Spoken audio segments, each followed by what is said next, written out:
Buenas noches, bienvenidos a una nueva edición de la Bitácora, un programa de Popular Televisión Galicia. Hoy es miércoles 17 de abril de 2013. En nuestra mesa de trabajo se sienta hoy Vicente Fernández, es abogado. ¿Qué tal, don Vicente? Buenas noches, bienvenido. Buenas noches, un placer estar aquí de nuevo. Gaspar Barrón, periodista del Grupo Intereconomía. ¿Qué tal, don Gaspar? Buenas noches, bienvenido. Buenas noches, hoy muy contento. Porque, bueno, aparte de estar con vosotros, te decía al principio del programa que en Galicia se va a recuperar la figura del leiteiro. Esto hablaremos en otra ocasión. No, déjate de bromas. Las antiguas señoras que repartían la leche a casa, hoy gracias a una empresa gallega, origen gallego y de Bergondo, que quede claro, gracias a Constante, se va a poner en marcha esa vieja tradición en Galicia del famoso leiteiro. Que podemos pedir la leche, tráigame 3 litros, tráigame tal, y te la llevan, y derivados y demás, ¿no? Vamos, no van con la vaca porque tendrían que pedir un permiso de circulación para llevar la vaca, pero prácticamente la leche llega directamente de la vaca. Hablaremos de esto. José Antonio de Lorenzo es catedrático de Física y Química. ¿Qué tal? Buenas noches, bienvenido. Muy bien, muy contento de estar aquí otra vez. Estupendo. En la esquina de la mesa, Tomás Fernández Martín, periodista. ¿Qué tal, don Tomás? Buenas noches, bienvenido. Muchas gracias.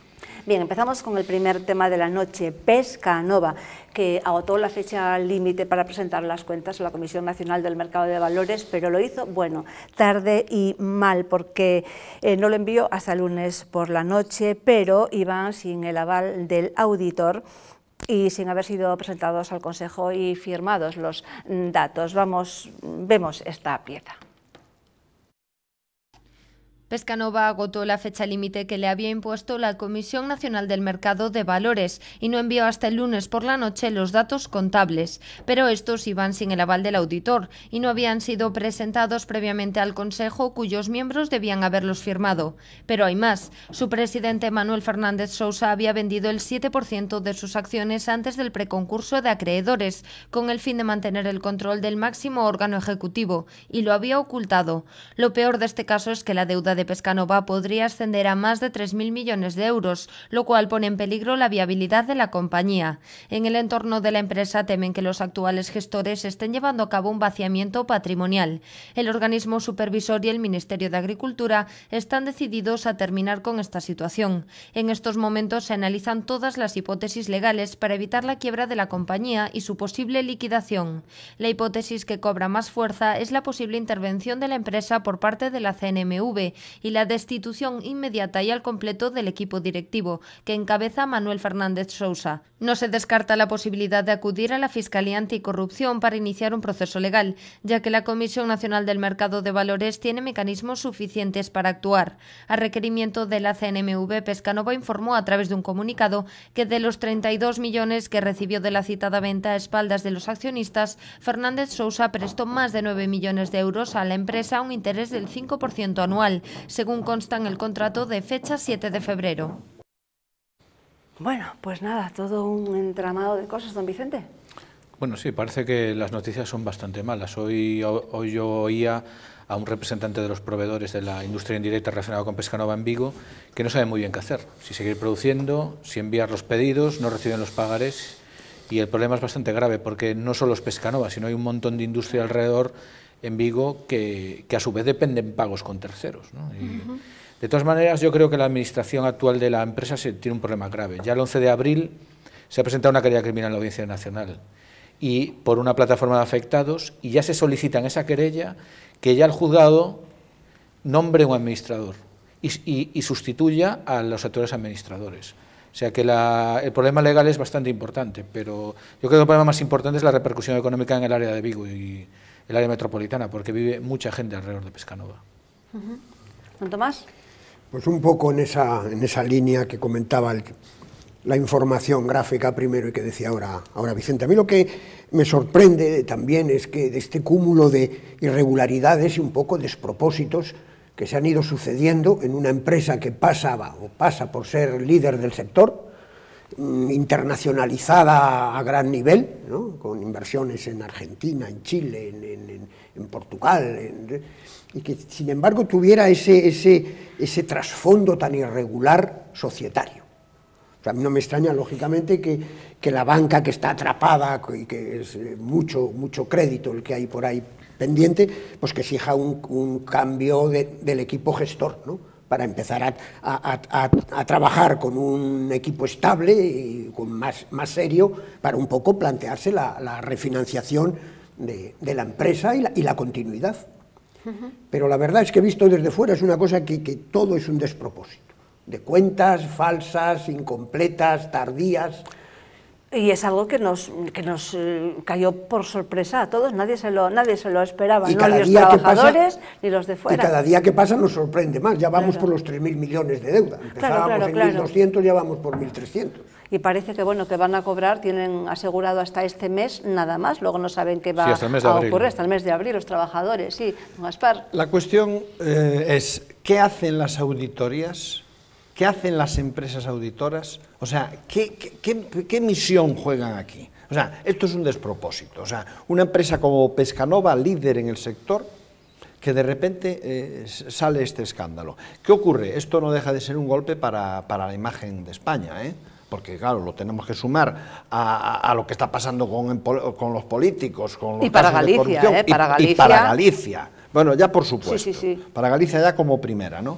Pero para España es también un auténtico golpe de imagen, ¿no? Yo lo que creo que aquí lo que se ha impuesto es las decisiones del presidente.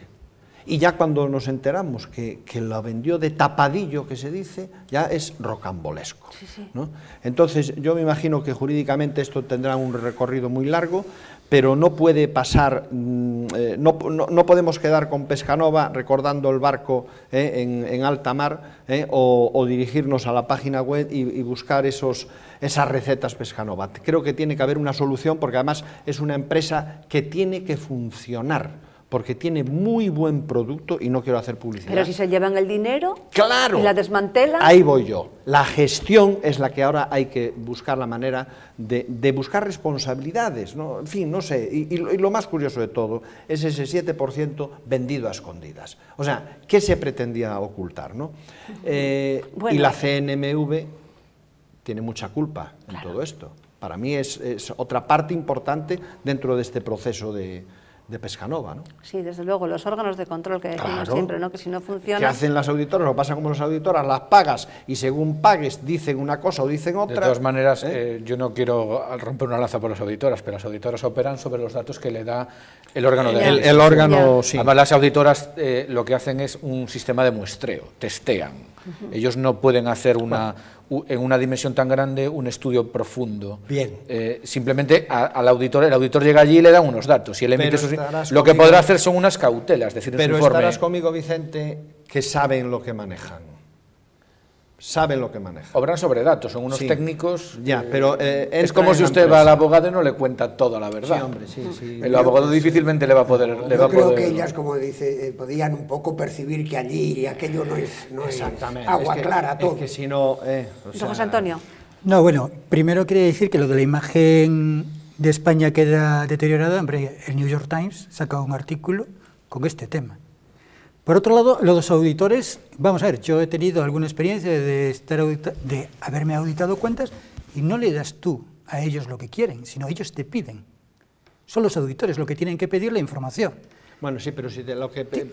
Pero muestrean, no hacen una... Hombre, no, evidentemente no hacen todo. Después hay otro tema que aquí, porque tenemos una legislación como tenemos, pero el señor Fernández de Sousa, si se demuestra esto, lo que ha hecho en Estados Unidos, tendría cárcel. Con la legislación. Aquí, ¿no? 2 años. De 2 a 6 años. Bueno, le tocarían los 2, no va a la cárcel. Pero además aquí el asunto está que coge, vende... Qué absurdo lo de los 2 años sin ir a la cárcel si no tienes antecedentes, ¿no? O no tienes... Bueno, eso también, bueno, sí. Eso es potestativo, pero bueno. Entonces, el asunto está que esta persona coge y cuando ve que va a haber todo el tinglado, vende parte de las acciones, precisamente el 7%, se queda prácticamente con la mitad, con lo cual ya no es mayoritario, con lo cual que el Consejo de Administración no sabe que eso es así, se da cuenta de que, digamos, está infrarrepresentado. Por otro lado, vende cuando las acciones están subiendo y él dice que no, que bueno, que es que tenía mucha pérdida, pero es que unos días después de que él vendiera, cayeron las acciones el 60%. Entonces, quiero decir, ahí hay como una persona que está trabajando con información privilegiada y está manejando los intereses de la empresa a su... De todas maneras, eso tiene una consecuencia legal clara, porque en el ámbito del concurso, el concurso pasa a ser un concurso, de ser un concurso voluntario a ser un concurso doloso, donde él tiene una responsabilidad, le va a conllevar una inhabilitación en el ámbito mercantil y para administrar bienes, con lo cual las consecuencias legales son importantes y tiene esa querella criminal pendiente. O sea, que digamos que tampoco... Lo que pasa es que ahí se intentó cubrir un poco con ese supuesto préstamo que le hizo la compañía, un poco yo creo que la operación fue un poco de maquillaje, ¿no? Por un lado vendo la mitad de mi participación reconocida, porque la que vende es la participación reconocida, que puede haber participaciones por ahí que estén a nombre de terceras empresas interpuestas. Pero las consecuencias legales van a ser evidentes. Sí, porque además él nunca se lo comunicó a la CNMV y tiene obligación de hacerlo. Pero a mí lo que me llama la atención es que nos estamos acostumbrando a todo esto y ya ni siquiera nos escandalizamos. Es natural. Sí, es que ni siquiera nos escandalizamos. Decimos, bueno, nos limitamos a narrar el hecho y no pasa nada, ¿no? Que a lo mejor sí, a lo mejor pues tiene, no sé, pues a lo mejor tiene alguna responsabilidad penal, pero bueno, nos quedamos así, que ya nos hemos... Y sobre todo lo que comentábamos hace unos días aquí al hilo de este tema, cuando con mi decano, con Antonio Platas y con el profesor, con Domingo Bello, la desprotección de los del pequeño accionista. Claro. El pequeño accionista, la persona que compra acciones en bolsa y ahí invierte su dinero, busca un rendimiento, es completamente ajena a toda esta cuestión. Hay una cúpula dirigente que hace y deshace, mientras el pequeño accionista está completamente desprotegido. Entonces aquí estamos en lo de siempre, ¿no? Bueno, pues seguiremos informando y seguiremos opinando, ¿no?, sobre esta noticia tan mala para Galicia, tan mala para España. Vamos con el tema del viaje del presidente de la Xunta de Galicia a México, donde se entrevistó, mantuvo reuniones con el director de Pemex, con miembros del gobierno de Peña Prieto y también con el gobernador de Yucatán. Un poco para desbloquear el tema de la construcción de los floteles aquí. Falta un aval por parte de uno de los astilleros, no le sirve un aval cualquiera y la cosa no está nada fácil, pero parece que se abren nuevas vías a mantener con México pues otro tipo de negocios que inviertan aquí en sectores como el vitivinícola, o incluso nuevas tecnologías, etcétera. Don Tomás, ¿cómo ve el viaje del presidente Feijóo? Él viene, por lo que dijo antes de salir de allí, él viene bastante satisfecho de ese viaje y precisamente porque los contactos a alto nivel han cristalizado no solo en el tema de la flota pesquera, la flota de Pemex, petrolera de Pemex, etcétera, sino que se ha abierto una vía de colaboración más amplia en otros negocios. Y no solo eso, sino que también se trae, por lo que ha dicho, el deseo de industriales mexicanos de participar como socios, como accionistas en los astilleros gallegos. Por lo tanto, se mantienen las expectativas iniciales de los moteles, los floteles, sí, tal, y lo de la base logística en Punta Langosteira, en el puerto exterior de A Coruña, y se amplía, diríamos, esta otra perspectiva. Lo que pasa que administrativamente pues son temas muy lentos, muy complicados, que no dependen de ti, sino que dependen del otro país, que lleva otro ritmo a lo mejor de trabajo y de prioridades, y entonces este parece un tema eternamente largo, ¿no?, que sigue ahí, pero yo creo que es hora de tener esperanzas de que, como dicen... Esperanzas sí, pero todavía no hay nada concreto, ¿no? Como dicen los trabajadores del naval, diríamos, empiece a cortar chapa pronto, ¿no? ¿Y por qué es tan difícil que Barreras encuentre aval bancario? Hombre, porque vivimos los bancos hoy en día no están para ese tipo de operaciones y tendrán sus serias dudas. Pero parece que Barreras sí que pero falta algún tipo de... ¿no? Bueno, están Barreras y Navantia, pero también hay otro con Navantia. Hay otros dos astilleros que son Freire de Vigo y Baliña de Coruña, que están en la flota menor en alianza con otros astilleros mexicanos. Pero a mí lo que me sigue asombrando es que estamos en el siglo XXI, señores, y que la economía internacional dependa de los políticos sigue siendo un gran problema de fondo, porque esto parece que vivimos en el siglo XIX. Los negocios tienen que ser entre empresarios, no tienen que ser entre el presidente de un gobierno. Usted fíjese que va el presidente de un gobierno regional a ver al presidente del gobierno de la nación mexicana arreglar el problema del naval. No, el problema del naval lo tendrá que arreglar las empresas del naval, no en los políticos. Entonces estamos en lo de siempre. Cuando hay un problema le reclamamos a papá Estado. Entonces, los negocios en el mundo de la globalización tienen que ser una empresa mexicana y una empresa gallega. Lo que no puede ser es que todavía vivamos en ese mundo antiguo donde la economía dependa todavía del Estado y no de las relaciones entre empresarios. ¿Y por qué se hace así si debería ser de esa otra Porque vivimos en un mundo, es el ejemplo del intervencionismo estatal total. Que no va Feijóo, no va ni... el protagonismo es del presidente de un gobierno regional. Tendría que ir pues el presidente del Consejo de Administración de Navante, el presidente del Consejo de Administración de Barreras, tendría que ponerse... Que para mí me parece mucho más hábil empresarialmente lo que ha hecho Freire y Baliña. Se alían con unos mexicanos y van al concurso. Pero es que sigo sin entender por qué los políticos tienen que ser protagonistas de la vida económica. Porque fueron los causantes de la crisis actual y o sea, que vamos a poner a los causantes al frente para que vuelvan a reactivar la economía. Y ya sabe, para cosas de mayor envergadura, el rey directamente al frente de la comisión. Es que aquí seguimos practicando políticas antiguas. No ha ido porque está políticas completamente antiguas. ¿El rey o la Corina? Bien. No ha ido porque está abajo. Bueno, el tema que aquí se está planteando es importante. De todas maneras, esto lleva un año. Y por el medio ya se nos han caído 14 remolcadores. Cuando fue el año pasado... Por cierto, alguien que es que la gente pregunta qué son los floteles. ¿Floteles? ¿Qué son los floteles? Pues son hoteles que flotan. Sí. No, a ver, vamos a ver, más o menos. No, es que la gente pregunta qué son los floteles, tanto hablar de floteles y todo eso. Sí. Físicamente los floteles son como unos buques de carga, un poco más cortos. Son hoteles flotantes, y ¿no? la parte de atrás es hotel. Sí. Yo creo, eso no lo tengo muy ¿Pero claro. es para estar fijos o para viajar o para llevar el hotel? No, es para estar transportando a la gente que va a las prospecciones petrolíferas que están en el mar. Bien. De todas maneras, aquí... Que viven luego allí, ¿no? Sí, bueno, que están allí, claro, porque las... Bien. No, porque las plataformas petrolíferas no son estructuras como muy adecuadas para alojar mucho personal. Sí, son tipo barracones que se Claro, hacen entonces así. tienes que tener un poco una cuestión para evitarte los traslados a tierra y todo ese tipo de cuestiones. Las plataformas son como las que hacíamos, lo que se hacía en Ferrol, el offshore y todo esto. Entonces aquí hay otro problema, y es, bueno, se nos han caído los 14 remolcadores que iba a venir. Lo de la Angostira parece ser que sigue en pie. Se llegó un mes antes de las elecciones autonómicas, Feijóo dijo que eso ya estaba solventado y que ya estaba firmado. Pero aquí hay un pequeño problema. ¿Cómo puede estar firmado si por la ley de anticorrupción que existe en México tiene que ir con un concurso público e internacional? Esa es la ley que existe en México. Ya. Y entonces sale hoy o... Sí, pero lo único que está reconocido, sin embargo, yo estuve mirando las páginas tanto de Pemex como de la filial comercial de PMI, y lo único que reconoce la empresa como firmado es el 19 de septiembre 2 floteles a Navante y a Barreras. Lo único que hasta a día de hoy está, digamos, contractualmente reseñado. Lo demás, como dice Feijóo, son expectativas. Ya.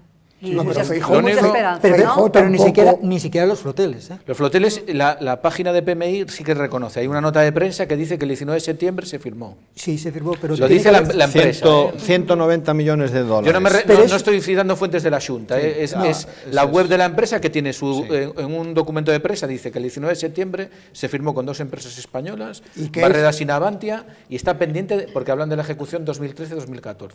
Sí. Y no me refiero a elucubraciones de la Junta, sino me fui a la web de la empresa. Lo que vinieron a firmar aquí, que firmaron... Bueno, pero primero firman el memorándum en mayo, pero luego es en septiembre cuando firman el contrato de los 2 floteles. Exactamente. Que ahora tiene el problema ese del aval, que ahora el problema que tiene para la ejecución del contrato es que Barreras no encuentra los avales que le exige el contrato, claro. Más que nada porque también ha salido de un concurso de acreedores. Ese es el problema, claro. Bueno, yo me voy a centrar exclusivamente precisamente en las elecciones autonómicas, donde Feijóo enarboló estos contratos con México y demás. Entonces, esta visita del presidente gallego me parece muy bien porque tiene un compromiso con Galicia que es aquello que dijo estaba hecho, lo que ha dicho de Lorenzo, y que resulta que no estaba hecho. Entonces, a lo mejor sí que estaba hecho, no lo sé. También hubo un cambio de gobierno en México. También hubo un cambio de gobierno, correcto. Pero ya se sabía, porque lo hicieron en funciones. Eso también fue en diciembre. Eso era un ponderable que había sucedido. La cuestión es que para mí, lo que más me interesa ahora, y es lo que sí tenemos que seguir como periodistas, Madalena, es si aquel compromiso de Alberto Núñez Feijóo en las elecciones autonómicas era verdad o era un farol. Su visita a México, él ha venido contento, viene satisfecho, pues hay que creerle. Pero no le queda más remedio. Claro, es que no que decir que viene contento. Sí, pero no le queda más remedio que decir que viene contento y demostrar que lo que dijo en elecciones es cierto y que yo, por los datos que tengo, no fue un farol. Que no fue un farol. No fue un farol. A lo mejor no es todo lo que pensaban. La ley anticorrupción en México... Eso, olvídala. Es que estaba pensando que hablar de anticorrupción en México, te digo yo el precio que tiene. Sí, por lo tanto, vamos a olvidar esa... Es una contradicción términis, ¿no? Efectivamente. No, pero estoy de acuerdo, perdón un momento la interrupción, es que a continuación dice, creo que es un miembro mexicano, dice que es que no se va a presentar ningún otro astillero a la fabricación. Y eso me sonó a aquello de, estas son mis opciones y aquí no se presenta nadie más que yo y nada más. ¿Don Tomás? Que realmente Feijóo, lo que ahora a la vuelta también de este viaje, lo único que ha confirmado es lo que habíamos dicho, ¿no? de que son los 2 floteles y lo de Punta Langosteira. O sea que tampoco, diríamos, ha echado más farol, mantiene que eso es así.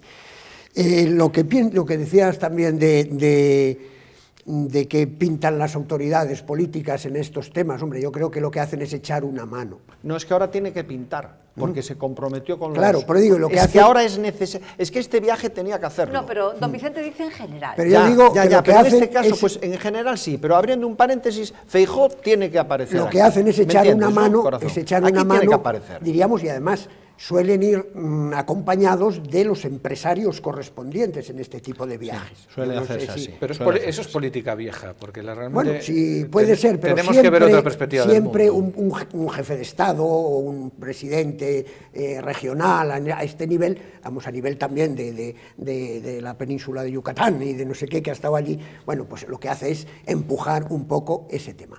Yo, de todas formas, lo que no entiendo es la oposición, con todos los peros que se le pueda poner a esta operación, que tiene mucho a lo mejor de propaganda, o tuvo, va teniendo menos y tal, lo que no entiendo es la oposición sistemática del Partido Socialista a este tema. Destructiva. Parece que está deseando que fracase. Claro. Yo creo que fracase. es un poco hacer una oposición tremendista y fuera de... Que es la que está acostumbrado a hacer. Claro, ellos lo que quieren es que fracasen los proyectos, porque así, bueno, se considera Pero fracasa un proyecto para Galicia. Sí, pero bueno, sería darles la razón. Pero bueno, es la labor que tienen que hacer. Seguiremos también con este tema, que bueno, todavía no se ha concretado, pues seguiremos hablando de ello. El narcotraficante Marcial Dorado se sentará en el banquillo. El juez Gómez Bermúdez inicia juicio oral contra él por un delito cometido en el 2003 de blanqueo de dinero. Él decía que a ver si le juzgaban ya de una vez, porque es algo que estaba pendiente. ¿Ha tenido que ver, estaba previsto, ha tenido que ver algo la aparición de estas fotografías o coincide en el tiempo, es una sincronicidad o...? Hombre, es muy difícil de calcular eso. Ya lo sé, pero... Yo creo que es imposible, o sea, es imposible. No tiene que ver, ¿no? Hombre, puede hacerse un cálculo... No, porque eso sería como pensar que Dorado estaba... contrario, que alguien supiera que se le iba a abrir juicio oral y preveyendo esa cercanía sacase las fotos. Sí. Se puede hacer el razonamiento al revés. Sí. Eso puede pasar, pero bueno. Pero yo entiendo que no tiene nada que ver las fotos con esto. A este señor se le abrió un procedimiento penal, se instruyó el procedimiento. Es verdad que el procedimiento de instrucción fue lento. Es una coincidencia, simplemente, ¿no? Pero a este señor le tendrán que juzgar. Habrá las pruebas correspondientes y caerá el peso de la ley sobre él, ni más ni menos. Pues mira, para mí es una prueba más de que la justicia en España no funciona por una razón. No funciona. porque una justicia tan lenta ya deja porque es de del ser 2003, justicia. ¿no? Esto es del Estaba 2003. bloqueado española esto. muele, pero muele lento, pero al final muele. Pero hay por ahí otra interpretación que se hace, bueno, que ya el primer día algunas voces pues decían que entre las hipótesis de del origen de las fotos, que podría ser también el entorno de Marcial Dorado, pues para ver qué pasa con Micaso, la gran ¿no? duda de esas fotos es el origen. Y que de alguna manera quisiera negociar. Fíjese el origen, porque en Vázquez Taín, que fue el que llevó la instrucción, dice que él cuando intervienen en casa de Marcial Dorado no se llevan las fotos. Sí, pero la hija dice que sí. Sin embargo, por otro lado dicen que sí, que se las llevaron. Al final, el ¿Que kit de la cuestión es quién tenía las fotos. Sí. Porque unos dicen que se la había llevado al juzgado, Vázquez, hombre, obviamente... ¿Qué quiere que le diga? Yo me fío más de la palabra del señor Vázquez Taín, un profesional intachable, claro, que de la hija de Marcial Dorado, con todos mis respetos hacia esa señora, que no tengo nada contra que tiene ellos. que buscarse la vida, pero por un otro señor lado, que es magistrado como Vázquez Taín, que ha demostrado una capacidad profesional y una integridad total, pues se le presupone una veracidad que, vamos, que no, yo no pongo en duda, pero el quid de la cuestión es dónde estaban las fotos. Pues andaban por muchos sitios, por lo que parece. Esa es la cuestión, ahí ya es donde está aquí de la... Sí, es que es muy fácil hacer copias, muy fácil. No, y hay hacer mucho copias. interés en pero no, echarle... pero llama la atención esto de Marcial Dorado. A mí lo que ahora también me llama la atención es que hay mucho interés en echarle la culpa a alguien de las fotos. Hay mucho interés en buscar una cabeza de turco. Pero y todos hemos oído por ahí rumores de que alguien anda buscando una cabeza de turco. Lo cual me parece absurdo también, pero bueno. Pero bueno, sí es cierto que es normal que se especule, puesto que el origen está en alguna parte, y ese... Bueno, el origen evidentemente claro, alguien las filtró, eso está claro. Claro, y con pero una intención determinada. Que aquí hemos hablado en alguna ocasión, claro, que ya en las últimas elecciones autonómicas a Feijóo ya se le amenazó en ese momento. Y también hemos analizado aquí que el error de Feijóo no fue haber dicho en ese momento, sí, mire, claro, ahí están fotos, y porque las fotos son lo que son. Ya. Ni más ni menos. Ni más, ni menos. Eso sí que es verdad, lo dijo él. Bueno, son unas fotos, adelante. son unas fotos. No. Sobre el tema de que Marcial Dorado es juzgado ahora, que se le abre juicio oral, si tiene que ver algo con lo otro, o es una coincidencia en el tiempo. Si no hubieran aparecido las fotos, el juicio sobre Marcial Dorado hubiera pasado más sin pena ni gloria. Eso sí. Porque se ha puesto el foco sobre Marcial Dorado. Pero le habrían iniciado igual el juicio oral, ¿no? Sí. Vale. No tengo tanta, no lo tengo tan claro. Un juicio contra Marcial Dorado, tribunales, los que llevan tribunales, es un narcotraficante, se le juzga ahí por un alijo, había un barco en Nautilus, claro, decirte, no creo yo que hubiera pasado desapercibido. Lo que pasa que, bueno, con la repercusión de las fotos... Se ha puesto más de moda, es más de actualidad, sí. Ahora, ni le benefician ni le perjudican las fotos, ¿eh? Yo no veo dónde está el beneficio de haberlo sacado. De todas maneras, fíjense ustedes que las últimas salidas de prisión de históricos a la calle han causado un estupor importante entre la población. Porque realmente ahora ya, lo hablamos respecto a las fotos, ya no es la época de esas fotos.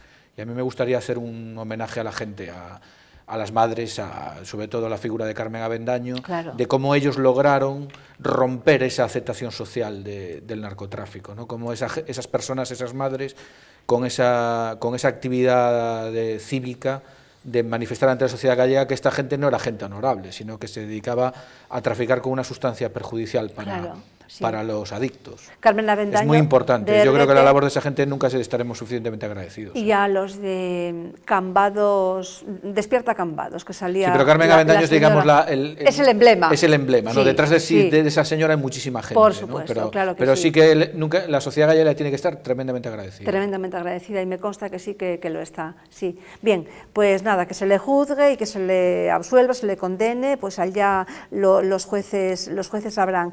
Vamos con otro tema que también es recurrente, no se acaba nunca porque cada día hay noticias, referente a los afectados por las participaciones preferentes que continúan manifestándose, y ahora, si cabe, con mayor razón, después de la aprobación en el Congreso bueno, pues que van a tener todos una quita dependiendo de las entidades. Y también cada vez tenemos buena noticia de que los jueces pues dan la razón a personas que privadamente pues llevan este caso a los tribunales. Don Gaspar. Pues mira, Yo me hago la pregunta, ¿dónde están? Porque claro, esto de las preferentes, están las cajas, los bancos, están todos metidos. Pero precisamente nuestro compañero Valcárcel... esa es la cartilla. Es una cartilla que nos regaló al Cowboy de Medianoche, una cartilla del año... sí, la trajo aquí. Sí, pues mira, es del año 1954, sí. En donde podemos leer una cartilla de la Caja de Ahorros Monte de Piedad de La Coruña, aún no era La Coruña y Lugo, después tal, y es curiosísimo, ¿no? Porque dice, la Caja de Ahorros Monte de Piedad de La Coruña y Lugo, su objeto es, según expone el artículo primero de los estatutos, ofrecer intereses módicos y seguros a todas las clases de la sociedad. Ese es el origen, claro, efectivamente, claro. Pero desde luego todo aquello se ha ido. Hasta el punto ha pasado a la historia. Que en la pauta del programa hoy hablabas de las libretas infantiles, ¿no? Sí, es que lo tengo anotado aquí porque es que hay un caso sangrante, lo traíamos ya la semana pasada y la anterior de estos que se van quedando, y es que efectivamente sí, hay un caso de una cartilla de 1.800 euros de la niña que por una razón así medio mágica apareció con preferentes. Sí, con preferentes, claro, ¿no? Los que tuvimos libretas infantiles era una hucha de la Caja de Ahorros, echabas la peseta, los 2 reales o los 10 céntimos, después ibas allí y tal. Claro, si mi hucha de la Caja de Ahorros de repente la tengo en el preferentes, yo tengo que decir claramente que es una estafa. Pero sí, y de hecho había un comunicado de la Comisión Nacional del Mercado de Valores que es una estafa. De 2010 diciendo que es una estafa. Exacto. Y que además que estaba ya el dictamen de las agencias de calificación era de bono basura. ¿Y por qué esto no se dijo? Porque es que esto estamos asomándonos ahora. Esto se mantuvo oculto. Por eso su partido va a querellarse precisamente contra todos los que las crearon, propiciaron, vendieron y miraron para otro lado silbando. Sí, es que precisamente esto surgió como consecuencia, este informe existía, pero surgió como consecuencia de la querella de Bankia. Entonces UPyD, cuando hizo la querella por el asunto de Bankia, se encontró que hubo una serie de informes que estaban ocultos y que entonces aparecieron. Y entonces ya la visión del tema de las preferentes cambió. Ya no se centró tanto en que había sido una comercialización que se había sido equivocada, sino que en cierta manera había habido un diseño a nivel institucional para refinanciar a las cajas de ahorro, porque el problema fundamental es de las cajas de ahorros. Bien. Y entonces, a partir de ahí, lo que se estableció fue que había, digamos, una serie de organismos que tenían que velar por la transparencia, que no velaban por la transparencia. Entonces, a partir de ahí, cuando en el Congreso de los Diputados se hace esa ley de la quita, lo que se dice, no, si a la gente se le ha robado, no hay que quitarle el dinero, hay que devolverle todo el dinero. Vale, a eso voy, que efectivamente es el decreto ley de protección de los titulares, ¿no?, de determinados productos de ahorro e inversión. Y yo voy a esto, que me parece que es tan injusto que debido a unas directrices de Europa se apruebe que los de Bankia el 38%, el 61% Cataluña Bank y el 43% Nova Caixa Galicia. Y a mí me parece esto tan indignante, porque no es gente que tiene millones, lo dijimos muchas veces aquí, ¿no? Y le quitas ese % y bueno, siguen siendo millonarios. No, es que es gente que tiene pequeños ahorritos. Y aquí decía un día José Ángel Feijóo Meirón, el rector del Seminario Mayor de Orense, que él sabía de gente que eran los ahorritos de la risga. Y es que eso de verdad que es para llorar, ¿eh? Hoy miércoles por la tarde ha habido una reunión precisamente para lo que ya habían hablado, de que se iba a valorar quiénes habían invertido y cómo. El arbitraje, ¿no? El arbitraje famoso. Hoy se está celebrando una reunión en la calle de San Jerónimo, con afectados, con representantes de ADICA y todas estas plataformas que están defendiendo estos intereses, para ya evaluar y decir, por ejemplo, pues la libreta infantil, o sea, ya poner una serie de puntos para decir, esta gente tiene que cobrar el 100%, y es lo que van a defender. Y aquellos no, y es vinculante. Y no te permite luego acudir a la vía judicial, ¿es así? De todas maneras, advertir a la gente que es correcto lo que están diciendo las plataformas de afectados, que la gente no firme las quitas, que vaya al arbitraje o vaya a la vía judicial. Hay un montón de sentencias decretando la devolución de los fondos. Es muy importante. Y tengo que decir también que, pese a esas discrepancias que ha habido de la vía arbitral, nosotros particularmente en mi despacho, los casos que hemos llevado, en arbitraje se han resuelto todos correctamente. Simplemente se ha hecho una cuenta de diferencia entre el interés legal que se percibía y el interés de la preferente, y se ha minorado exclusivamente esa diferencia. Yo la experiencia que tengo y en el compañero que lleva estos asuntos ha sido positiva. Hay que decir también que eran casos muy... Exactamente, sí, es lo que muy paradigmáticos, es decir, gente que venía de un depósito, gente mayor, y yo creo que un poco es las declaraciones que hoy ha hecho el ministro de Guindos, va por ahí.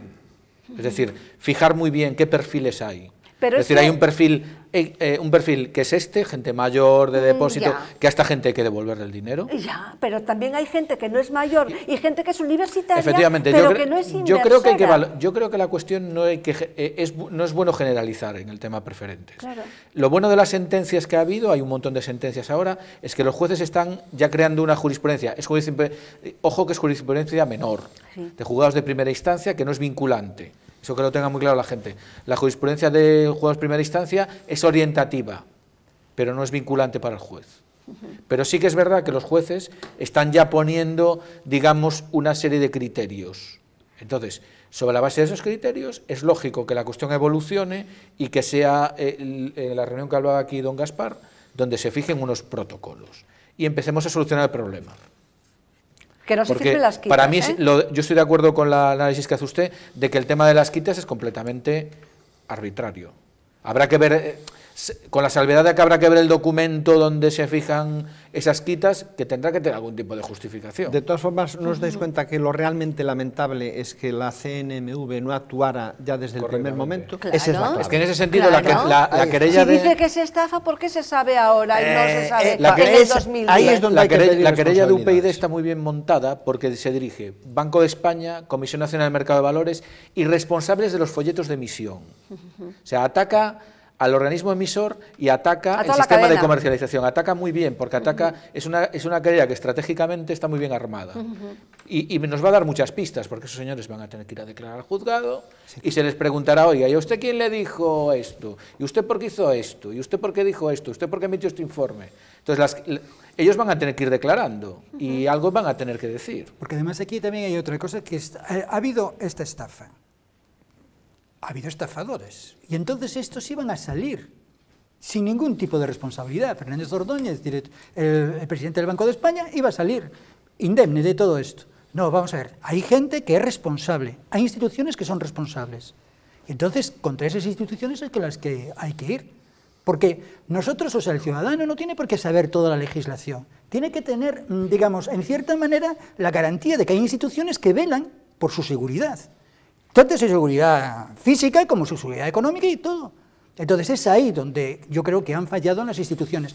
Pero el problema que se plantea no solamente es que se piensa que se ha fallado, sino que se ha diseñado de una manera fraudulenta. Porque ya el propio nombre de preferentes indica un intento de fraude. Esto es una traducción del inglés que son acciones preferentes. Frente a las acciones que compra uno, hay un tipo de acciones que son preferentes, que son estas. Pero no dejan de ser acciones. Lo que pasa es que los bancos lo vendían como a plazo fijo. Lo que me interesa es que la ciudadanía interiorice estos consejos. No firmar, las quitas. Lo que dicen las plataformas. Lo están diciendo plataformas, las asociaciones de usuarios de banca. Si lo dice Vicente Fernández... Yo no me lo quiero decir que me parece un criterio correcto. Claro que sí. Que es que me parece una tomadura de pelo que aún encima, que ahora ya sabes que te han engañado, que vayas a firmar una quita. Ya. Hombre, salvo que necesites el dinero. Ya. Eso ya, claro, también es verdad que cada persona es un mundo y cada circunstancia es un mundo.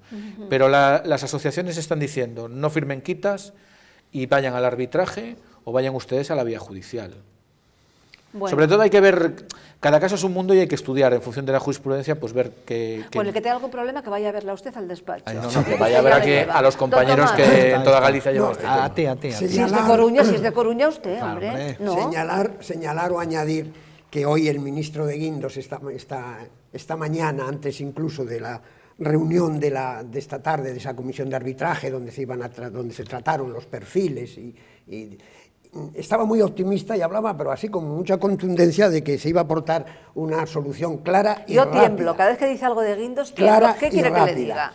Con lo cual, bueno, además lo dice de una manera como si no pasara nada. Ahora también hay que decir una cosa, que este es un producto que se viene firmando desde 1998. Ah, claro, claro. Sí. Hasta 2010, y que no pasó nada. Sí, sí. ¿Qué ocurre? Que también este producto es víctima de los continuos cambios en la legislación bancario-financiera y de los propios países nacionales, las propias administraciones nacionales. España, el Banco de España, lo declara, diríamos, capital de primera. Entonces, claro, los bancos que necesitaban dinero, bueno, pues enseguida sacan eso a la calle con una gran aceptación. Todo eso es estupendo, pero el señor que tiene ahí sus euritos, por favor, que le devuelvan el 100%. Que Bruselas cambia la legislación y entonces ya le quita ese trato preferente. Entonces, los bancos fuertes que pudieron hacerlo, por imagen y por evitarse líos, pagaron. ¿Qué ha pasado? Que les ha cogido atrapados a las cajas nacionalizadas, ¿no? Vía FROP, que también Bruselas se lo prohíbe. Dicho lo cual, diríamos, para enmarcar el problema en estos vaivenes de la economía o de la regulación financiera cambiante, es cierto que evidentemente tus modestos ahorros que te los devuelvan, ¿no? Que ha sido un castigo excesivo. Pero sin quita. O está siendo un castigo, sin quita. Es un castigo excesivo para esos pequeños ahorradores, porque los grandes inversores hace tiempo que huyeron de ellos sabiendo lo que venía. Y lo de los perfiles para el arbitraje y eso, bueno, pues yo tengo mis dudas a este respecto, porque no hay que ser, no hace falta ser ni mayor, ni analfabeto, ni firmar con la huella. Es que yo, por ejemplo, no tengo ni idea de nada que tenga que ver ni con ahorros, ni con nada financiero, porque, bueno, las pocas cosas que he hecho siempre me he dejado aconsejar por el de la mesa de turno. Es que a mí, por ejemplo, me las ofrecieron. Sí. Y me las ofrecieron, y cuando me las ofrecieron como una cosa a plazo fijo. Y dice, además, esto no tiene ningún problema. Pero no cayó. No caí, pero no sé muy bien por qué no caí. Bueno. O sea, porque el asunto está que te lo ofrece como una cosa a plazo, que además hay mucha demanda, que hay uno que las ha dejado, porque ahí es donde está el fraude. Perfecto, bueno, y que pues te las ofrecen de buena fe. Sí. Vamos con otra cosa. Como que te hacen un favor. Exactamente. Vamos con otra cosa que ya lo hemos tocado aquí, pero bueno, tenemos que seguir incidiendo en ello, y es que los vecinos de los alrededores donde quiere hacerse la mina abierta de Corcoesto no dejan tampoco de manifestarse. Dicen que, bueno, por muchos puestos de trabajo que les pudiera proporcionar la explotación de esta mina, que ellos, bueno, pues es su hábitat desde hace siglos, y que por otra parte temen por su salud, por la liberación de elementos como el arsénico y el cianuro, aunque parece ser que, bueno, según la opinión de la Xunta, pues no es perjudicial. Usted como físico... Bueno, vamos a ver. Aquí hay dos cosas que están mezcladas. Primero, hay una imagen de una mina de oro, es una cosa buena que va a dar mucha riqueza. Bueno, no existe la mina de oro. O sea, vamos a ver, el oro ya se lo llevaron los romanos. Pero hay oro. Esa mina, voy a explicar ahora dentro de un momentito lo del oro. La mina esta se cerró en 1910.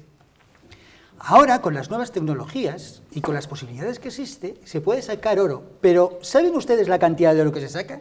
Se saca 1,6 gramos por cada tonelada de tierra. 1,6 gramos por cada tonelada de tierra. Se sus 1,6 partes entre 1 millón. Entonces, ¿cuál es el proceso que se sigue aquí? Claro, el proceso que se sigue aquí es el típico de la megaminería a cielo abierto. Se revientan las montañas. Y entonces, para sacar esa cantidad de oro que uno no lo ve, porque no se ve, lo que se hace es se tritura toda la tierra. Vamos a ver, es como si tuviéramos, uno no hace el café con el grano. Si quiere sacar la sustancia del café, lo tiene que moler y hacerlo polvillo. Bueno, pues entonces esto, se cogen las montañas, y se destrozan, se le saca primero todo lo que es el manto vegetal, y después se tritura. Claro, ¿qué ocurre? Toda esta zona de Corcoesto es muy rica en arsénico.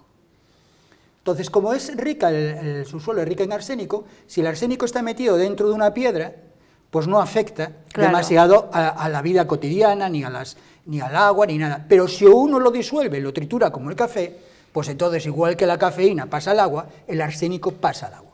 Y entonces eso es el problema que está pasando ya, que ahora hay detectado que, por ejemplo, la Defensora del Pueblo ha hecho un informe y ha pedido un informe a la Consellería porque ya hay, debido a la antigua mina, ya hay unas concentraciones de arsénico que son 50.000 veces superiores a las habituales en el río Jones. Entonces, este es un primer problema. Al triturar mucho la tierra, materiales pesados que en un principio estaban dentro de una roca y no son nocivos, pasan a ser nocivos. Pero después hay otro problema, ¿cómo se saca el oro? Y el oro, para sacarse, aparte de triturarlo, hay que se disuelva. Es necesario que se disuelva. Y ahí es donde entra el cianuro. Cianuro. Cianuro. Entonces la disolución se hace con cianuro y se eleva con agua. Ajá. Después esto... O sea, el cianuro hay que agregarlo. Hay que agregarlo. O sea, aquí hay dos partes, el arsénico que está en la tierra y lo que pasa es que en un principio estaba dentro de la roca. Y el cianuro que se agrega, que luego se libera en el agua. El cianuro que se agrega, que nos quedarán aproximadamente, se calcula que unas 5 toneladas de cianuro en las lagunas que se están montando ahí, unas lagunas de lodo, que, claro, porque todo esto se hace en unas... Esto después se viene con el agua, se disuelve el agua, se forma un barro, después ese barro se licúa, se saca el oro con el cianuro y después ahí quedan, pues bueno... O sea que entonces esa zona, las vaquiñas y todo eso... Vamos a ver, según ellos, después todo esto va a quedar muy reconvertido, pero con cianuro. Ya. Y todo el mundo sabe lo que significa cianuro y arsénico. O sea, ¿Pero reconvertido cómo? Sí, porque dicen... ¿O cuándo? No, eso queda ahí permanentemente ya. Ellos lo que hacen, vamos a ver, dicen que van a crear unas balsas. Sí. Para entenderlo, la balsa va a ser aproximadamente como 90 campos de fútbol, como el del Celta del Deportivo, que tiene las mismas dimensiones. Todo esto, la balsa puede llegar a tener una profundidad de 100 metros de altura. Y eso queda ahí. Teóricamente va con unas mallas que la impermeabiliza, pero las mallas no son eternas y el cianuro queda ahí permanentemente. Entonces, esto es la situación en la que queda. Mejor, entonces, no a la mina, ¿no? Pero, no, además es otra historia. Es que en esta mina solamente hay 34 toneladas. O sea, que es que no es una mina que empecemos hoy y a ver cuánto oro sacamos. Pero yo supongo ¿34 toneladas de qué? De oro. 34 toneladas de oro. Sí, nada más. Pero ¿cómo se sabe eso?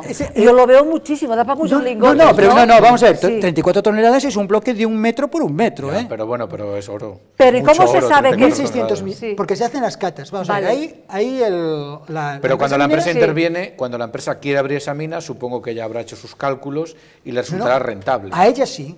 Claro. El problema es si no resulta rentable a nosotros. Claro, o sea, pero 34 toneladas de oro resultan rentables para la mina. Al precio que está ahora, a los 1.600, sí, a los que estaba hace 15 años, 400 euros la onza, no. Sí. De todas maneras... Y el problema es que ¿A cómo está ahora la onza? Ahora mismo, ayer ha bajado mucho, sí. Y ha habido un rebote técnico, 1.370 euros la... Pero volvemos a estar... Volvemos a sacar... Vamos a ver... Pero volvemos a estar en un tema de derechos de propiedad. Si los los vecinos de Corcoesto no quieren la mina, que no le vendan las propiedades, que se pongan de acuerdo. Pero también los pueden manipular, pero también los pueden manipular. Porque es una cuestión de derechos de propiedad. Y si te van a expropiar, pues vayas usted, cojas un equipo jurídico y impugne usted la declaración de utilidad pública, diciendo que no hay utilidad pública por cuanto habrá un daño mucho mayor a la salud de las personas por los posibles riesgos que genera. Claro. Pero es una cuestión que tienen que decidir las personas que son dueñas de esas fincas. No, yo no puedo decidir que ponga una central nuclear por mucha finca que tenga. Necesito un impacto medioambiental. Luego se rige por el derecho de daños. Si mañana esa explotación minera, que todas las explotaciones mineras tienen esos problemas, porque todos queremos las vaquiñas, pero todos queremos tener un móvil, todos queremos tener un ordenador, y los metales preciosos son un componente no solo... Porque alguno piensa en el oro y piensa en las joyas, pero es que el oro, como otros metales preciosos, también se utilizan en la industria tecnológica. Entonces, todos queremos ver las vaquiñas, pero todos queremos tener el ordenador. Entonces, ¿cómo se compatibiliza? Evidentemente, tiene que haber una cuestión de valoración de los riesgos. ¿Qué es lo que no quiere hacer la minera? Vamos a ver, las empresas mineras lo tienen muy claro. Y todo se rige por el derecho de daños. No. Si mañana se hace la mina porque desaparece la empresa. Y se genera un daño, pero habrá que articular responsabilidades personales de naturaleza penal. Pero perdona un momento, es que esas responsabilidades se le pidieron y no las firmó. Pero si tú mañana montas una balsa de arsénico, de cianuro, el residuo que genere, y mañana esa balsa pierde... No solo hay una responsabilidad de la empresa, sino una responsabilidad personal del ingeniero, y de todos los responsables. Personal. No, tenemos el porque es un delito medioambiental. No, perdón un momento, tenemos Vicente, el caso... ¿y a dónde lo vamos a buscar al responsable y cuándo? Pero la persona que sea. ¿Cuántos años tienen que transcurrir pero para si esto? Madalena, si hay un vertido, Vamos a ver. Si tú almacenas el cianuro está inerte, imagínate. Evidentemente, Antonio tiene razón, esas balsas requieren un mantenimiento. No va a haber mantenimiento. Si mañana hay un vertido, en el momento en que se genere el vertido, se genera una responsabilidad penal. Sí. Al ingeniero que se le rompa esa balsa le cae el pelo. Pues yo conozco a uno que no se le ha caído el pelo. Pero el ingeniero... Porque entonces no funciona el sistema judicial, ya no es un problema. Ya no estamos hablando de un problema. Estamos hablando de un problema de vertido. Existe el caso. Las minas de Aznalcóllar. Efectivamente. Claro. Pero y entonces que falla ha habido un Pero vertido. todo el mundo se va de rositas, Claro, hasta donde y entonces sabemos, y entonces, claro. Pero vamos a ver. Pero entonces es un problema del sistema jurídico y judicial. No es un problema del hecho en sí mismo.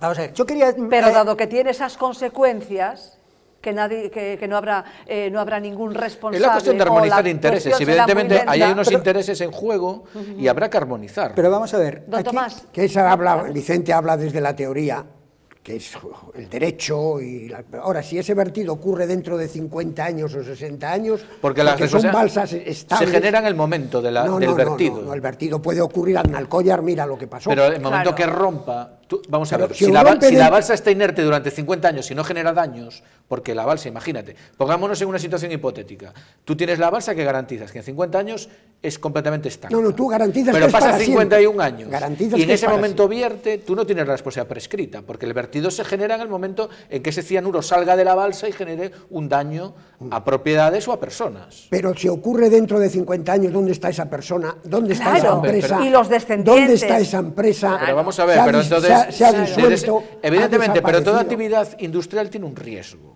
medioambiental. Claro. Entonces, la sociedad tiene que ver, los ciudadanos tienen que Vicente, ver, ¿lo asumimos o no lo asumimos? Por eso esa gente de esos pueblos dice, no lo que asume, son como 4 o 5 pueblos. Pero a lo mejor hay gente que quiere vender su finca para esa finca, porque le interesa. Pero vamos a ver, pero si aquí estamos... Hay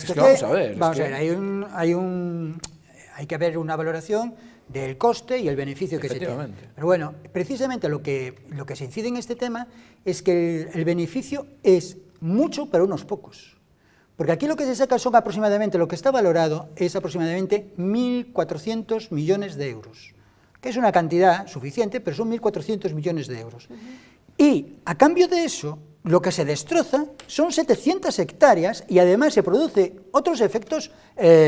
Vamos a ver, porque aquí yo no me... que tengo que tocar otro tema. Bien, y estamos ya pues el asunto, al fin. hay que reventar las montañas. Reventar las montañas significa que en cada una de las explosiones es como un campo de fútbol si lo levantáramos 5 metros. Se produce una cantidad de polvo que llega hasta 40 kilómetros. Porque todas estas cosas, es que uno no revienta una montaña y la montaña... Pues nada, a los de al lado no le pasa nada, no, se generan millones de toneladas de partículas en el polvo. El polvo llega a un radio de 45 kilómetros en ese entorno y dependiendo cómo vayan los vientos. Entonces, no es una cosa que quede localizada. Si fuera una mina de galería, no hay ningún problema. Podía haberlos, pero no hay ningún problema. Bueno, pero es que es a cielo abierto. Las minas a cielo abierto tienen ese factor. Claro, bueno, entonces lo que tenemos que hacer es informar exhaustivamente, don Vicente, a estos señores que quieren vender la finca. Si llevamos esto a las cosas, entonces el mundo nunca hubiese avanzado, porque la actividad industrial y toda la industria petroquímica, todo lo que ha posibilitado que esto sea de plástico, Vicente, que se fabrique esa botella, que se fabrique este ordenador, pues y al final las soluciones son los pactos medioambientales. Evidentemente, si hay un territorio X, realmente lo realmente avanzado y sofisticado en el ámbito medioambiental es, si yo voy a soportar una carga de emisiones de todo tipo en un territorio X, la empresa tendrá que ofrecer otras contrapartidas, tendrá que ofrecer unos paliativos. Y eso hay ejemplos de pactos medioambientales. Bueno. Entonces la solución será, si yo soporto esto aquí, señores de la empresa, usted va a ganar tanto, pues compénseme a mí, habitantes de este ámbito, de este territorio afectado, de alguna manera. Pero bueno, no todo se soluciona pagando, no todo se soluciona... Sí, y con seguros. Pero yo creo que no, yo creo que tenemos que cuidar la naturaleza de otra manera, un poco como decía el Papa Francisco, ¿no? Cuidar lo creado y entonces causar el menor daño medioambiental, ¿no? Y en cuestión de la tecnología, don Vicente, sí hemos avanzado mucho, pero ya sabemos que en muchas vías hemos ido equivocadamente. Yo pienso que podríamos... Otra cosa que me gustaría quería comentar antes de irnos, tenemos poquito tiempo, estamos llegando al fin, qué está ocurriendo con la gente que alquila casas, jóvenes que alquilan casas rurales los fines de semana, que parece que la moda ahora es destrozarla. No es que haya demasiados casos, pero sí está habiendo más ya de media docena a lo largo del último mes, y bueno, pues han llegado a un acuerdo la Asociación de casas, propietarios de casas rurales, y es que bueno, lo que conviene es hacer un contrato de arrendamiento que sea para ese fin de semana, ¿no? Don Gaspar, ¿qué hacemos con esto, esta moda del Project X? El problema está en la educación para la ciudadanía, que se ve que quedaron algunas hojas perdidas o no se lo han aprendido los Claro, pero los ahora, jóvenes, ahora ¿no? ya, porque podemos educar a los que vienen, pero los que están así ya que cumplen 17 años y luego quieren destrozarlo todo, ¿qué hacemos? ¿Metemos al ejército ahí o qué? Una persona que va a una casa rural y hace eso es que no le educan en casa, ¿eh? Claro, Ya, no, yo desde creo luego. que Eso está claro. Pero tenemos que ponerle ahora el parche, ¿no? Bueno, pues lo Pues que responsabilidad de los padres. Lo que habría Ya. es que legislar muy duramente Muy la duramente. responsabilidad. No hace falta legislar Bueno, nada. pues que se cumpla y que se hagan, por ejemplo, en el caso de estas casas rurales en Galicia, lo que más Que son ha unas dolido, cuantas ya, que son es que ha habido alumnos del Peleteiro. Yo estuve en Peleteiro en verano, que era cuando veníamos los que cateábamos en los maristas, y me duele que sean de Peleteiro. O sea, el conocido colegio era el Peleteiro. efectivamente. Son algunos. Algunos, Ojo, claro. Bueno, sí, pero 5 o 6. pero son no de tenía que haber Peleteiro, ninguno. el resto son no. amigos de... Lo digo Ya, no, pero que tampoco como anécdota, conviene- que me duele tampoco que conviene- encima sean del Peleteiro. De todas maneras, yo soy dueño de una casa rural y muchos sabían que era para celebrar el cumpleaños de un adolescente. Yo soy dueño de una casa rural y yo no le alquilo una casa para hacer una fiesta de chavales. Es que era la Porque- madre la que lo alquilaba. Claro, pero lo sabían. Es que no responden al modelo de negocio de una casa rural. Sí, estoy de acuerdo con Vicente. Porque realmente una casa rural es un modelo de negocio diferente. Claro, No está pensado para hacer fiestas. claro. Pero evidentemente el que rompa que lo pague. Que tasen los daños y los papás de estos niños pues que paguen lo que y se los destrocen. Ahí Es la única está. manera que aprende la gente. Ahí está lo malo. No, pero tiene otra lectura esto, ¿no? Aparte yo de que el pienso que que es rompe distinto. paga y demás. Es que no lo educan en Hay, por casa. ejemplo, aquellas chicas que se hacían, somos ya unos locos, no sé qué, que hacen como ya mofa y se vanaglorian de ese comportamiento que tienen El y de que las problema- pille la policía claro, es y de que ir a la no, comisaría. no. O sea, es que tenemos una generación de jóvenes que están, Bueno, no hay educación, seducidos por el mal, ¿eh? No hay Hombre, educación. claro. Estoy de acuerdo con No usted. criminalicemos tampoco a la chavalada, Que porque no, que no, que no, la que no chavalada estamos- es gente muy sana y estos No. son una minoría, porque al fin y al cabo que son 4 casas, tampoco magnifiquemos. Hay mucha gente entre la juventud muy Claro, sana, qué duda cabe, pero porque no, son la mayoría, si no esto sería Don un caos. Vicente, ya. que no nos referimos a eso, nos referimos a los que van a las casas rurales y quieren seguir pues a rajatabla el Project X, ¿no? El de la famosa película. Bueno, yo pienso que es que falla el sistema educativo Claro, en su conjunto. claro. Yo pienso que las generaciones no son peores ahora que antes. Lo que pasa es que antes se sabían una serie de cosas y ahora no la enseñan en ningún lado. Claro. Entonces, ¿dónde está, por ejemplo, términos como responsabilidad? Uno tiene que ser responsable de sus Es que actos. estamos viendo aquí estas imágenes y es que realmente dan pena, Bueno, ¿eh? entonces, Es que dan pena realmente, es que... Sí, sí. Entonces, yo lo que planteo no es solamente que hay que pagar, no, porque entonces es como si hubiera una transacción. Yo destrozo la casa y la pago. No. Sí, pero aprendes, ¿eh? Porque si te cuesta dinero a la próxima. Bueno, pero pues no es lo que yo haces. creo que no es eso. Yo creo Hombre, que no es evidentemente, eso. pero la Yo no- responsabilidad es la responsabilidad. No, yo pienso, hombre, la responsabilidad como mínimo, pero no acaba. El bolsillo duele mucho, ¿eh? Pero no el acaba ahí. bolsillo arregla muchas Hombre, la cuestiones. Cale Borroca acabó cuando los padres empezaron a pagar los autobuses. Ahí está, Bien, sí. Vale. Pero, y esto empezaría también cuando se empiezan a pagar las papeleras, cuando se empiecen a pagar todos los destrozos urbanos que haya, toda esa situación. Pero no tiene que haber un policía al lado de cada uno. O sea, lo que tiene que haber es que una persona sienta que no tiene que hacerlo. Claro. Y que además se sienta mal cuando lo hace. Y entonces eso es lo que está fallando. Pero hay muchas veces que en muchos actos a nadie se le ha dicho que eso está mal. Hay a gente joven que todavía no se le ha dicho eso no lo puedes hacer. Don Tomás. Que yo digo que mal los chavales, sin generalizar, que hay de todo, evidentemente, y hay más juventud, diríamos, Claro, pero estudiosa, hablamos de estos, que trabaja. hablamos de Digo, estos. Mal estos, pero peor los padres. Claro. Que algunos ni se han personado a ver qué ocurrió y que no quieren asumir para nada los costes de esa desfeita. ¿Qué ocurre? Es esa cultura también de un poco la violencia, el destrozo, un poco como entretenimiento. hoy de nuestra sociedad o de esa juventud de hoy. Estamos viendo espectáculos deportivos donde ya el armar el follón entre aficiones, los palos, los tal, forma parte del espectáculo y del entretenimiento. Bien. Y yo creo que Caso evidentemente todo el mundo, creo que no haría falta mucho decirles que eso no se puede hacer. Claro. Bien, pero, pues pero caso que tenemos ya ahí Antonio abierto yo creo que apunta el eje de la cuestión, momento. porque todo el mundo de joven ha hecho gamberradas. Pero yo cuando eras chaval y hacías una gamberrada, lo hacías con conciencia de que estabas haciendo algo malo y que si te pillaban te iban a canear. Y estos, sin embargo, tienen esa sensación de que no es malo. De que no pasa nada. Que es la gran diferencia. De que no Porque pasa los nada. primeros que le ríen la gracia son los padres. Bueno, Hombre, falta ¿cuántos educación. casos cuentan los médicos de urgencia queda del abierto fin de el caso semana? porque tenemos que El tema es ver, a muy ver bonito, qué es muy connotaciones bonito. tiene esto y a ver por qué se comportan de esa manera por la mañana y no precisamente a las 10 cuando van, que están completamente diferentes. Es por el alcohol, es por las drogas y por todo lo que, como se dice ahora, lo que se meten por la boca. Don Vicente, muchísimas gracias por estar en la bitácora.